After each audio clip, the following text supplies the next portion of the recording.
अऊज़ु बिल्लाहि मिनश्शैतानिर्रजीम बिस्मिल्लाहिर्रहमानिर्रहीम। प्यारे अजीज़ों, अस्सलामु अलैकुम वरहमतुल्लाहि वबरकातुहू।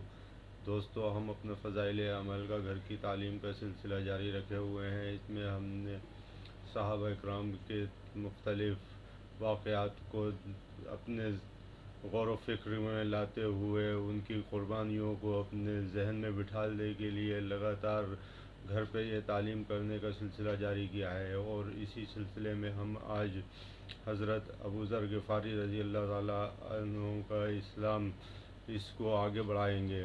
हज़रत अबू ज़र ग़िफ़ारी रज़ी अल्लाह ताला अन्हु मशहूर सहाबी हैं जो बाद में बड़े ज़ाहिदों और बड़े उलमा में से हुए।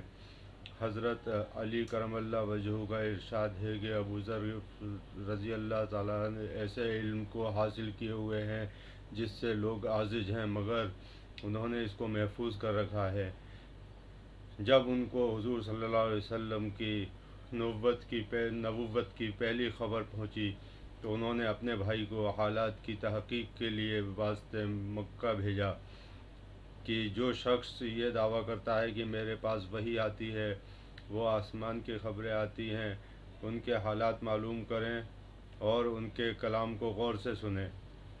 वो मक्का मुकर्रमा आए और हालात मालूम करने के बाद अपने भाई से जाकर कहा कि मैंने उनको अच्छी आदतों और अच्छे अखलाक का हुक्म करते हुए देखा और एक ऐसा कलाम सुना जो ना शेर है, ना ही शेर व शायरी और ना काहिनों का कलाम है।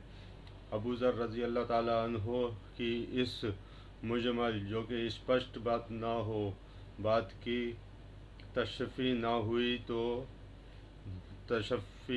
हुई तो ख़ुद सामान सफ़र किया और मक्का पहुँचे और सीधे मस्जिद हराम गए। हुज़ूर सल्लल्लाहु अलैहि वसल्लम को पहचानते नहीं थे और किसी से पूछना मसलहत के ख़िलाफ़ समझा। शाम तक इसी हाल में रहे।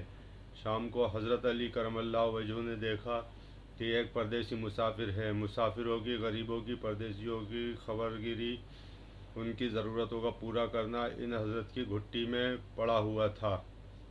इसलिए उनको अपने घर ले आए और मेज़बानी फरमाई, लेकिन इसके पूछने की ज़रूरत न समझी कि कौन हो, क्यों आए हो। मुसाफिर ने भी कुछ ज़ाहिर न किया। सुबह को फिर मस्जिद में आए और दिन भर इसी हाल में गुज़रा कि ख़ुद पता न चला और दरियाफ़्त किसी से किया नहीं। गालिबन इसकी वजह यही होगी कि हुज़ूर सल्लल्लाहु अलैहि वसल्लम के साथ दुश्मनी के किस्से बहुत ज़्यादा मशहूर थे। आपको और आपके मिलने वालों को हर तरह की तकलीफ़ दी जाती थी। उनको ख़याल हुआ हो कि सही हाल मालूम नहीं होगा और बदगुमानी की वजह से मुफ्त की तकलीफ़ अलहदा रही। दूसरे दिन शाम को भी हज़रत अली रज़ी अल्लाह ताला अन्हु का ख्याल हुआ कि परदेसी मुसाफिर है, बज़ाहिर जिस गरज से आया हो वह पूरी नहीं हुई, इसलिए फिर अपने घर ले गए और रात को खिलाया सुलाया, मगर पूछने की उस रात को भी नौबत नहीं आई। तीसरी रात को फिर यही सूरत हुई तो हज़रत अली रज़ी अल्लाह ताला अन्हु ने दरियाफ़्त किया कि तुम किस काम से आए हो, क्या गरज है। तो हज़रत अबू ज़र रज़ी अल्लाह ताला अन्हु ने अव्वल उनको कसम और अहद पैमान दिए इस बात के कि सही बताएं। इसके बाद अपनी गरज बताई। हज़रत अली करमल्लाहु वजहू ने फरमाया कि बेशक अल्लाह के रसूल हैं और सुबह को मैं जब जाऊं तो तुम मेरे साथ चलना, मैं वहां पहुंचा दूंगा, लेकिन मुखालफत का ज़ोर है, इसलिए अगर रास्ते में मुझे कोई ऐसा शख्स मिला जिससे मेरे साथ चलने की वजह से तुम पर कोई अंदेशा हो तो मैं पेशाब करने लगूंगा या अपना जूता दुरुस्त करने लगूंगा। तुम सीधे चलना, मेरे साथ ठहरना नहीं जिससे तुम्हारा मेरा साथ होना मालूम न हो। चुनाचे सुबह को हज़रत अली करमल्लाहु वजहू के पीछे पीछे हुज़ूर सल्लल्लाहु अलैहि वसल्लम की खिदमत में पहुँचे। वहाँ जाकर बातचीत हुई।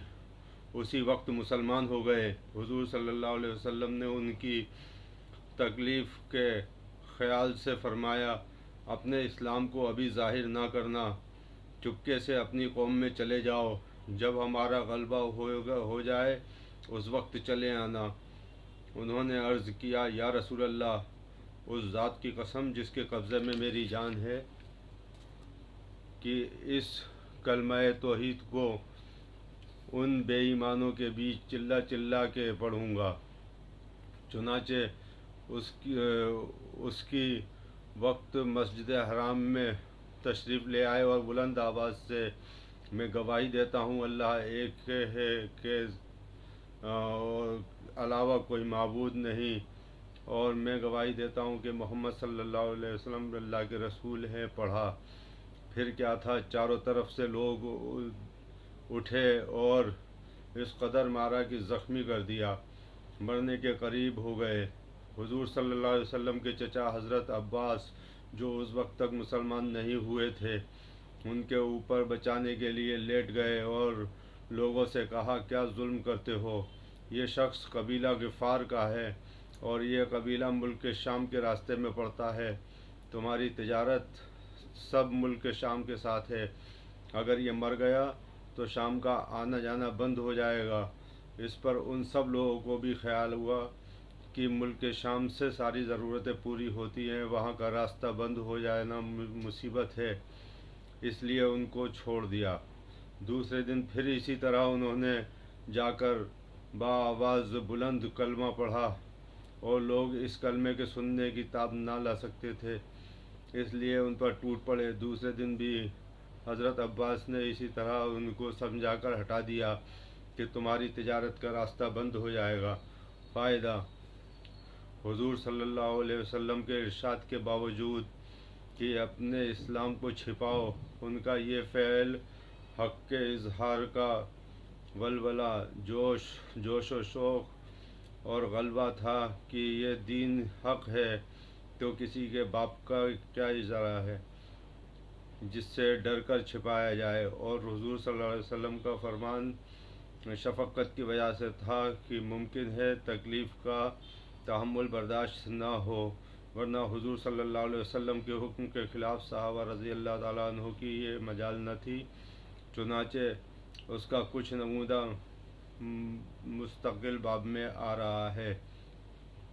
چونکہ حضور صلی اللہ علیہ وسلم خود ہی دین کے پھیلانے میں ہر قسم کی تکلیفیں برداشت فرما رہے تھے، اس لیے حضرت ابو ذر رضی اللہ تعالیٰ عنہ نے سہولت پر عمل کے بجائے حضور صلی اللہ علیہ وسلم کے اتباع پیروی کے ترجیح دی۔ یہ ایک چیز تھی جس کی وجہ سے ہر قسم کی ترقی دینی دنیاوی صحابہ کرام رضی اللہ تعالیٰ عنہ کے قدم چوم رہی تھی اور ہر میدان ان کے قبضے میں تھا کہ جو بھی شخص ایک مرتبہ کلمہ شہادت پڑھ لے اسلام کے جھنڈے کے نیچے آ جاتا، بڑے سے بڑی قوت بھی اس کو روک نہ سکتی تھی اور بڑے سے بڑے ظلم ان کو اشاعت سے ہٹا نہیں سکتا تھا۔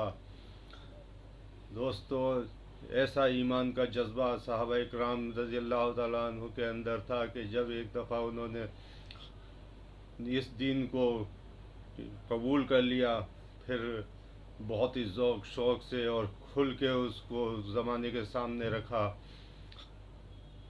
آج ہمیں ان سارے صحابہ اکرام کے ان قصوں کو جاننا اور اس کے اوپر غور و فکر کرتے رہنا بہت ضروری ہے، اسی لحاظ سے یہ ساری سیریز چلائی جا رہی ہے۔ انشاءاللہ گھر کی تعلیم کی یہ سیریز آگے بھی جاری رہے گی۔ آگے پھر صحابہ اکرام کے اور واقعات کے ساتھ پھر آپ کے سامنے پیش ہوں گے، تب تک کے لیے اجازت چاہتا ہوں۔ آپ کی دعاؤں کا طالب۔ السلام علیکم ورحمۃ اللہ وبرکاتہ۔